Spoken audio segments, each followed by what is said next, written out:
What's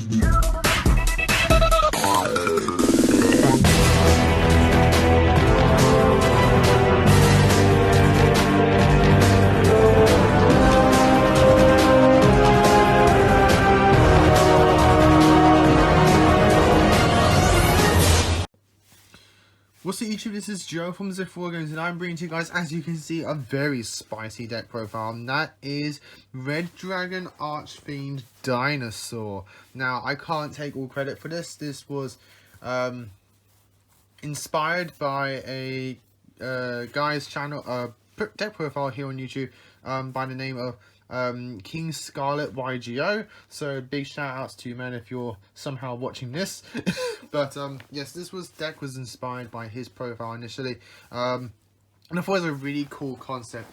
It really caught the it gave the deck consistency that the deck was really needed, and as well as it really did capitalize on Jack Atlas's playing style, which whenever I build a Red Dragon Archfiend deck, a part of me doesn't want to lose that inspiration, because the whole point of the deck is inspired by Jack. It's inspired by Jack's playstyle. It uses his aces, it uses his main deck monsters, and so it does naturally play like Jack, which is as the anime likes to call it, a power deck. And what a power deck is, if you don't know what it is, it's a beatdown deck, essentially, in its simplest term. It just likes to push out big powerful monsters, negates or not, and just smash the opponent through their boards and hit them directly for as much damage as you can, hence the power deck. So this is what I really liked about this. And again, it not only gave the resonators consistency in the forms of, like, because the resonators have always had an issue where the resonator engine is naturally consistent because it has 2 searches, you play multiples of everything, so on and so forth. So you never really struggled in terms of, like, most of the times getting a resonator. What you did struggle with is the other half, the non-tuner. And what's cool about Dinos is that you play like 6 starters in terms of like the Dino thing, your Dino engine in forms of Oviraptor, as well as Fossil Dig and stuff like that. So you naturally get your consistency going. The Dinos do their searching and set up their side. Resonators do their bit and set up their side. But while they're setting up, they combine together to then make your Red Dragon Archfiend. So you kind of like got Resonators, Dino, and then they start off and then they intertwine, and then you get your Red Dragon Archfiend. This is really cool. So again, big long overhaul, like on the inspiration of this. Like, again, not all from me, it's from King Scarlet as well. If you want to check out his variant, his take on the deck, and like how he plays and that kind of thing, go check him out here on YouTube. You can find him quite easily. I've already posted it down in the description as well, like the original concept. But yeah, so I liked some of his ideas and text and stuff like that in the initial concept. Really cool, really fun, really powerful. Just beat down your opponent, go to your locals with this, just have some fun, punch your opponent in the face, and off you go. What's really cool about this deck as well is that you can like have this deck, and then you can have a 15 card side deck that just essentially replaces the resonators with Dino stuff, and then that way your opponent's is like, oh, okay, cool, I'm going to disrupt his resonator stuff, and you're like, okay, cool, yeah, Dino, Dino, Dino, Dino. just go full on Dino. Which is really cool. So before I get to the video, give a like and subscribe down below. Ding that notification bell, because obviously if you enjoy Pleasant's content here on YouTube, you don't want to miss out on that content, and that notification bell helps prevent that. And all that is greatly appreciated, and we thank you guys so much for doing so. So with all that said and done, let's get into this Dino Resonator Archfiend deck. So I'm going to start with the Dino stuff because I kind of want to say, like, it is the bread and butter, kind of, in a way. Like, if your resonators don't work, your Red Dragon Archfiends don't work, you've got your Dinos, and like the Dino stuff, I kind of wanted to slightly emphasize more on that as my non-tuner engine. You'll see it as I go down below. So like, your only non-tuners you're really going to be using is your dinosaurs. Like, that's the bread and butter. So I've gone with 2 UTC because if my Archfiends aren't going to get me the game, my UTC will punch my opponent and clear their boards very, very easily. Like, your opponent, once they know you have a UTC ready, they can't, like, you know, sit there and not panic. Because, like, if they're not prepared, you drop down your UTC, which is incredibly easy in this deck. You drop down your UTC, and it's going to clear their boards very, very, very easily. So I do like to play 2 UTC. 3 Overraptor, like standard. If you're playing any form of dinos, you're playing Overraptor. Like, it doesn't matter what form of dino you're playing Overraptor. I dropped miscellaneous to 2 because, like, I don't want to open with this. I don't essentially want to see this in my opening hand. If I do, cool, it's just a level 4 that I can use to make Red Rising Dragon with my level 2 Resonators. So you've always got some benefit. You've always got a use for this card, even if you open with it. I more or less want to see this either through Overraptor or Fossil Dig. That's when I want to see this. I dropped it down to 2. I don't want to play one of it because one of it is just not enough. And you kind of like want one for your initial play, your initial synchro play, and then you want one for your backup play for your UTC.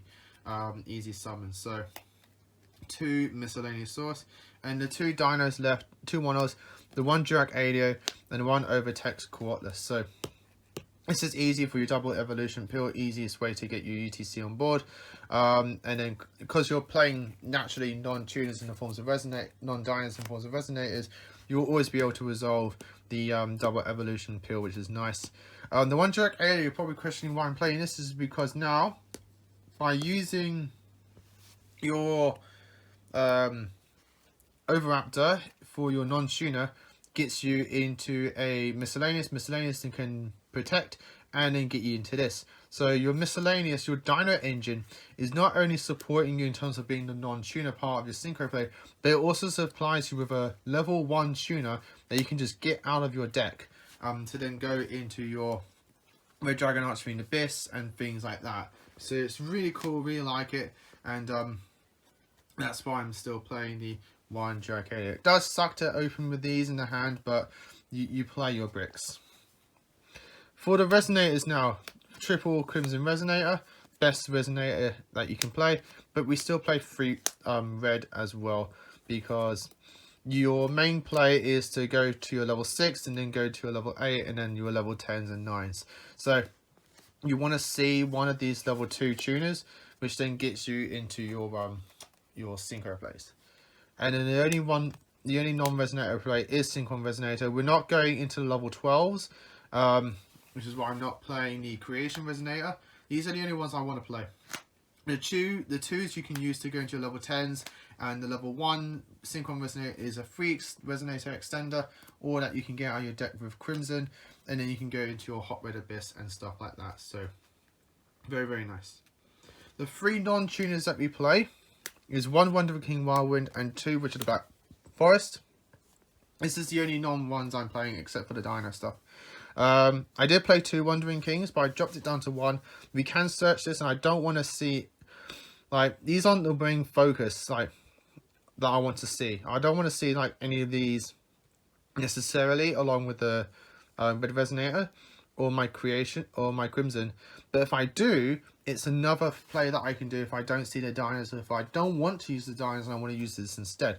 There's a cool tech that we can search with this, and that is Hot Peer Squadron, which is another form of disruption that we can do with the Witch of the Black Forest, where I just want to play 2 Witch. Witch can also search my my Resonators for the next turn, which is very, very handy. And Wandering King Wildwood can search them, and it is a free extender, so I'm still playing it as a one-off. It's not necessary, you don't have to see these now. Only Wandering King is searchable, and that's only if you play Resonator Command, and even then that is like a -1, which you don't really want to be discarding your Resonators as much. You'll see the ratios of Resonator Command that I play, and so that's why I dropped it down to a 1-of. I'd rather see a Fossil Dig or a Overraptor and then do my plays that way, because then my other half of the deck starts building up, starts setting up while I'm building my Resonators. Hot Pit Squadron is a searchable off Richard the Black Forest, which we play. Level 2 tuner that we can synchro during our opponent's turn from the hand and go into a nice disruption on the opponent's turn for more disruptive plays. So that's it for monsters. Moving on to spells, playing 3 copies of Lure of Darkness. We play multiples of darks that we don't necessarily need multiples in our hand. So playing the Allure, we can draw, banish the duplicates that we have in our hand, and dig into our disruptive traps, because yes, we do play traps because we can't always just punch our opponent. Even Jack learned that later down the line, and so we do play traps to disrupt our opponents going first, and then we can then punch them on the following turn. For searches, we're playing 3 copies of Fossil Dig. Search any of our dinos, except UCT, and then we play 3 Resonator Call, as well as the 1 Resonator Command. Resonator Call standard, you play this to search any Resonator that you need that you haven't got in your hand. And Resonator Command is technically a 4th copy of Resonator Call, because yes, you have to ditch a Resonator, but you search any level 4 lower fiend. It doesn't say you can't search a Resonator. So if you have you don't have your Crimson and you really want to play with your Crimsons, and you have like a Synchron Resonator, you can then play Resonator Command, ditch the Synchron, and then search your Crimson. So it's another copy, essentially 4th copy of Resonator Command, but it does have versatility in the forms that you can search your Wandering King Wildwind if you do need to search that. Or if you're playing another tech that I would probably play is Red Familiar, because Red Familiar can be a good normal summon in the late game, because it can get you back a Red Dragon Archfiend from your grave. The 3 one-off spells that we're playing is 1 Deadbolt Evolution, Pills Such Other Overtax, 1 Monster Reborn as an extender, and 1 Call Away Grave, because we don't want to be ashed. And then we play 6 Disruptive Traps. These are like your blowout traps that Red Dragon Archfiend can play and utilize very, very well, and that you do want to see off your Lure Dinosaur in your opening hand.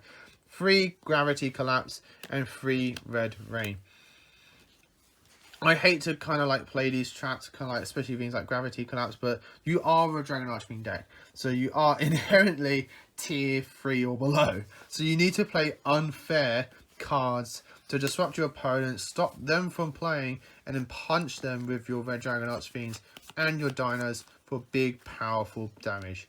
And so Gravity Collapse allows you to turn essentially any of your synchros in the extra deck, any of these essentially becomes a vanities, which is very, very handy.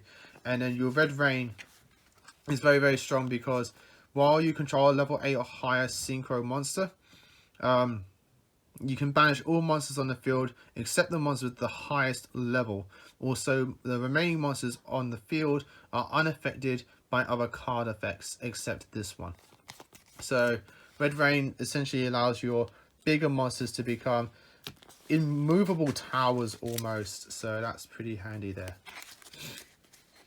That's it for the main deck. Moving on to the extra deck, I'm going to go backwards in level because it's better that way.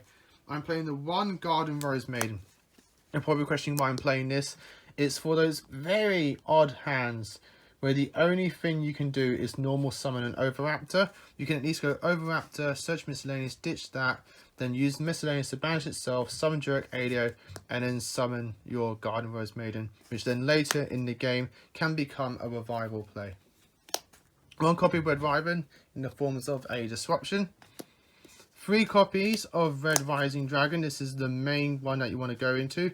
Another thing that you can do with Red Wyvern is that if you make this using a Red Resonator and a Wish of the Black Forest, you can end on Red Wyvern as well as one of your disruptive traps and use your Witch to search Hop here, which then you can turn Red Wyvern, after it uses effect to pop a card, turn it into a Crystal Ring or any forms of level 8 disruptive dragons that you want to make, which is pretty cool.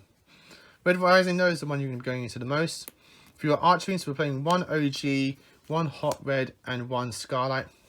The cool thing with OG is that he combos very well with UTC, because UCT can put all of your opponent's monsters into face-down defense, which then Red Dragon Archfiend destroys all face-down defense position monsters after damage calc, which is pretty cool there. 1 copy of BLs. It's just kind of like a Towers level 8 that you can make. 1 Chaos Ruler. This is the light. This is the dark. So if you excavate any of these 2 off a Chaos Ruler, he essentially searches out your Dino stuff, which is really cool, and then he mills everything else. So the best thing you want to do is to get this off the excavate, because then you search this, and then any other dinos that you excavated, you can just send them to grave and then just summon this afterwards. Very, very cool.